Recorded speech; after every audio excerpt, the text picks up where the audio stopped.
Alright, so we're under the van again. I just wanted to go over a couple things that I've noticed. I'm looking for that clanking sound. One thing I want to point out is, we know this is leaking a little again.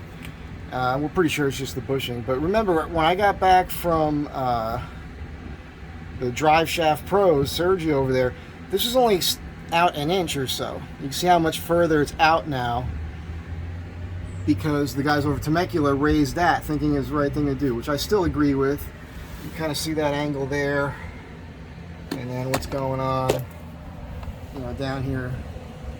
But when that happens, you've also got the exhaust system. It is attached to, there's a bracket that's attached to the transmission. So when they raise that, I'm showing this because I can't see what oh, here it is, right here. It's right there.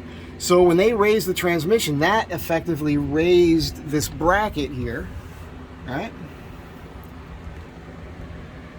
Which lifted up the entire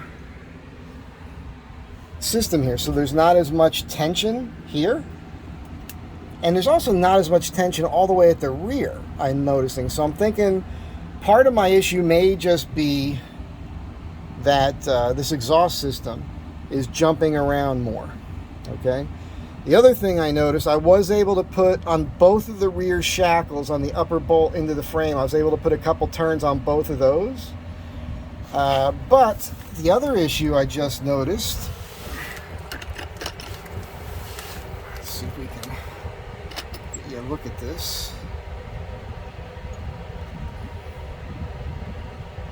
See if this works for you. This is a lot of play in it. The shock. That does not seem right to me.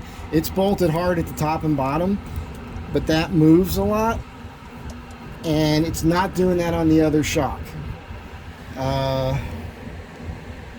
So that seems odd to me, and I do need to replace them. So my clacking could be inside the shock. It could be the exhaust jumping up and down. It could be the those rear shackles I had to put a turn on. Right back through there. Also wanted to just show you this real quick. Let's see if I can do this all with one hand. This is the space, behind the slider. Here's an extra CV axle. It's the one those guys put in that was busted. I gave myself a stress fracture in my wrist a couple weeks ago, beating on the frame. Finally have some mobility without as much pain, but it's been tough to get that back. Let's grab this here. Just want you guys to see what I'm talking about. So there's enough room for storage of a CV axle here. If there's a 5-inch PVC pipe, 5-inch inside diameter, this will slide into it, and I could strap that up there and store it.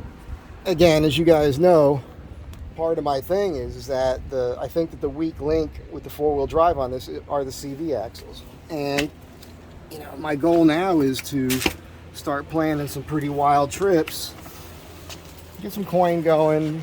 I think YouTube's starting to work out okay for me. I still have to close out a couple of email accounts with them so I can start getting paid, which is that's on me. I'm just lazy. I don't know. I'm a Luddite with this stuff, and I just lose it, But the goal is I really want to drive this thing to the Arctic Circle. I really would like to drive it all the way down to the tip of South America. And then there is a shipping company, if you leave from Argentina, they will, you can put your vehicle on the ship and get a cabin on the ship and take it to Europe. I mean, I'm going to need some serious coin to make this happen, but who knows? By the time I'm able to do it, maybe we'll be pulling some more money in. But that's the goal. So I want to have what I need to with the truck in case I ever bust the CV axle. I got everything I need to fix that.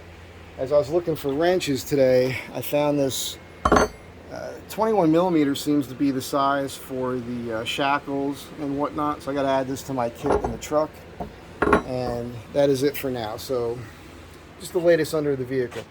Cliff emailed me last night. Thanks, Cliff. He's giving me grief for forgetting his name. Cliff is the dude in Florida. What a nice dude, who sent me that giant care package with the door panel and the overhead console and all the other extra parts. And that overhead console has changed my life for the positive, because now it changed my driving habits, and I know I'm saving money on fuel now. And thanks again, man. That was super cool. That's it for now. Have a great day. Be good to one another. Now you know what I know. Again, we'll get the transmission and the engine lifted. I'll get the yoke thing sorted. I may need a longer drive shaft. I'll go back to Sergio for that. He did a great job on everything.